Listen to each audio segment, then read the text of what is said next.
आज के टाइम में चेक बाउंस के जो केस हैं वो काफ़ी सारे चले हुए हैं और इसमें काफ़ी सारे जो लेटेस्ट कानून कंप्लेनेंट के फेवर में आते रहते हैं और काफ़ी सारे लेटेस्ट कानून जो हैं वो एक्यूज्ड के फेवर में भी आते रहते हैं, क्योंकि चेक बाउंस केस जो है वो एक टेक्निकल केस है और एक ही पॉइंट पर जो कंप्लेनेंट जीत सकता है और एक ही पॉइंट पर जो है वो एक्यूज्ड भी जीत सकता है। और एक्यूज्ड के काफ़ी सारे डिफेंसेज ये होते हैं जूरिडिक्शन के रिगार्डिंग और साथ में कि मेरा जो चेक है वो चोरी हो गया है और इस पे मेरे सिग्नेचर हैं, बाकी के सारे कंटेंट जो हैं किसी और ने फिल किए हैं और मैंने इनकी जो पेमेंट है वो वापस कर दी है लेकिन इन्होंने चेक वापस नहीं दिया है। तो काफ़ी सारे टेक्निकल पॉइंट जो है वो हो सकते हैं और इसी के साथ एक टेक्निकल पॉइंट जो है वो है लिमिटेशन के पॉइंट पर। अगर आपने एक दिन की लिमिटेशन में भी दिक्कत की है तो आपका जो केस है वो आप हार जाओगे और एक्यूज जो है उस केस से बरी हो जाएगा, क्योंकि लिमिटेशन का जो पॉइंट है वो बहुत ही एक बेसिक पॉइंट है और इसके रिगार्डिंग हाल फिलहाल में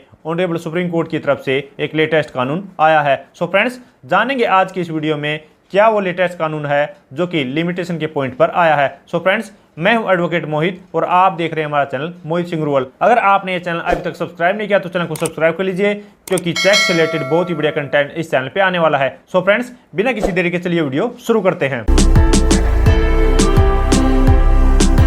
सो फ्रेंड्स, जिस जजमेंट में ये लॉ पॉइंट डिसाइड किया गया है उसका नाम है गजानंद वर्सेज लक्ष्मीचंद। 12 अगस्त 2022 को ऑनरेबल सुप्रीम कोर्ट की लेटेस्ट जजमेंट आई है। तो सबसे पहले हम इस केस के फैक्ट्स जान लेते हैं कि इस केस में क्या हुआ था। इस केस में जो अपराधी है उसने कंप्लेनेंट से 2.5 लाख रुपए कैश लिए थे और कंप्लेनेंट ने उसकी ज़रूरत को समझते हुए वो जो अमाउंट है वो दे दिया, लेकिन कुछ टाइम बाद जो है वो कंप्लेनेंट ने अपने पैसे अपराधी से डिमांड किए तो अपराधी ने कंप्लेनेंट को एक चेक दे दिया। तो अब यहाँ पर जो चेक दिया था उसको कंप्लेनेंट ने प्रेजेंट कर दिया। तो प्रेजेंट करने के बाद वो जो चेक है वो बाउंस हो गया फंड्स इनसफिशिएंट की वजह से। बाउंस होने के बाद कंप्लेनेंट ने एक्यूज्ड को एक लीगल नोटिस दिया कि आपने मेरे इतने पैसे देने हैं। तो अब यहाँ पर जो अपराधी है, अपराधी ने कंप्लेनेंट के लीगल नोटिस पर भी कोई भी पैसे नहीं दिए। तो अब उसके बाद जो कंप्लेनेंट ने चेक बाउंस का एक केस डाल दिया अपराधी के खिलाफ। तो अब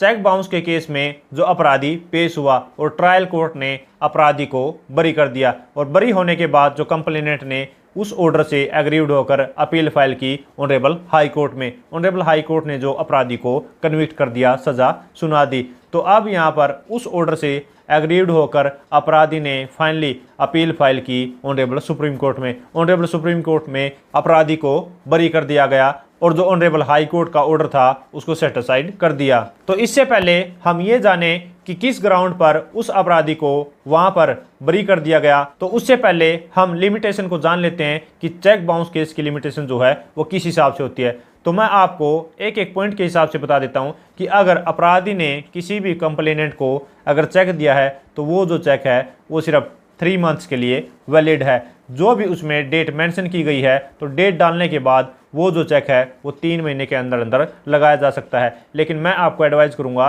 कि आप उसको जो है वो 2.5 महीने तक लगा दे, क्योंकि कई बार क्या होता है कि बैंकों में जो बाद में स्ट्राइक हो जाती है या फिर चेक गुम हो सकता है, कोई भी ऐसा रीज़न हो सकता है कि आपको जो है वो 5-7 दिन लेट हो जाए चेक को प्रेजेंट करने में, तो वो जो चेक है वो आउटडेटेड चेक हो जाएगा और वो चाहे आपका कितने का भी चेक हो वो बिल्कुल ही एक वेस्ट पेपर बन के रह जाएगा। तो मेरी आप सभी को यही एडवाइस है कि उस चेक को आप कम से कम 3 महीने से 15 दिन पहले जरूर लगाएं, क्योंकि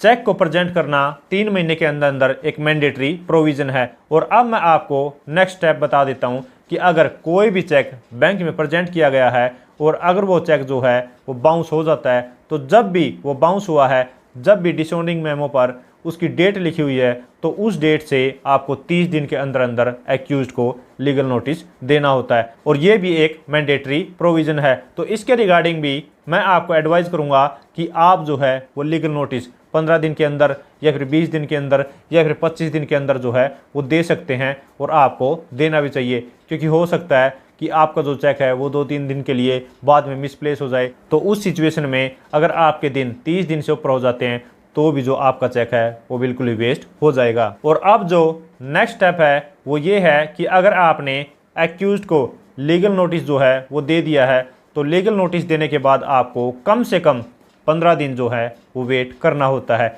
अगर आप 15 दिन का वेट नहीं करेंगे और उससे पहले ही कंप्लेंट डाल देते हैं तो उस बेस पर जो है आपकी कंप्लेंट को प्रीमेच्योर कंप्लेंट माना जाएगा और आपका केस जो है वो डिसमिस हो जाएगा। क्योंकि चेक बाउंस के केस में जब भी आप एक्यूज्ड को लीगल नोटिस देते हैं और उसके बाद 15 दिन तक अगर वेट करते हैं, क्योंकि वो जो 15 दिन है वो सिर्फ इसलिए हैं कि एक्यूज्ड जो है वो पेमेंट देगा या फिर नहीं, ये एक मैंडेटरी पीरियड है। तो अगर आप 15 दिन का वेट नहीं करेंगे तो आपका केस डिसमिस हो जाएगा, क्योंकि यही एक ऐसा ग्राउंड है कि अगर आप 15 दिन का वेट करते हैं और 15 दिन का वेट करने के बाद भी अपराधी पेमेंट नहीं देता तो अब जो है वो चेक बाउंस का केस बन जाएगा। उससे पहले कोई भी कोज ऑफ एक्शन जो है वो एक्यूज्ड के खिलाफ अराइज नहीं होता। तो इससे आपको ये समझना होगा कि सिर्फ चेक बाउंस होना जो है वो अपने आप में एक अपराध नहीं है और चेक बाउंस होने से ही जो वो एक चेक बाउंस का केस नहीं बन जाता। तो जब भी आप लीगल नोटिस देते हैं और उसके 15 दिन तक जो अपराधी पेमेंट नहीं देता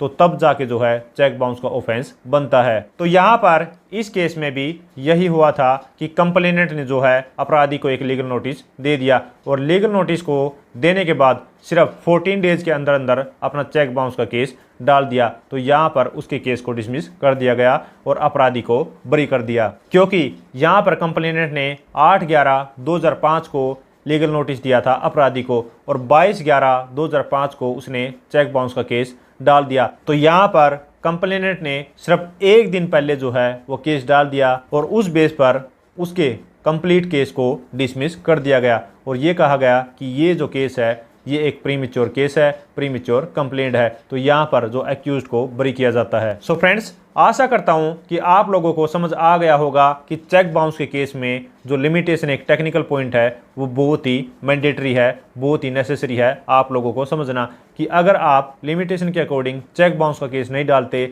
तो सिर्फ एक ही पॉइंट पर, एक छोटे से पॉइंट पर या फिर एक दिन के ऊपर ही आपका केस वो डिसमिस हो सकता है। सो फ्रेंड्स, आशा करता हूँ इस वीडियो से आपको कुछ सीखने को मिला होगा। अगर ये वीडियो आपको अच्छी लगे तो लाइक कीजिए, शेयर कीजिए और अगर आपने ये चैनल अभी तक सब्सक्राइब नहीं किया तो चैनल को सब्सक्राइब कर लीजिए, क्योंकि चेक से रिलेटेड बहुत ही बढ़िया कंटेंट इस चैनल पर आने वाला है। सो फ्रेंड्स, इस वीडियो में इतना ही, मिलते नए वीडियो में नए किसी लीगल टॉपिक के साथ। तब तक के लिए thank you so much, bye bye.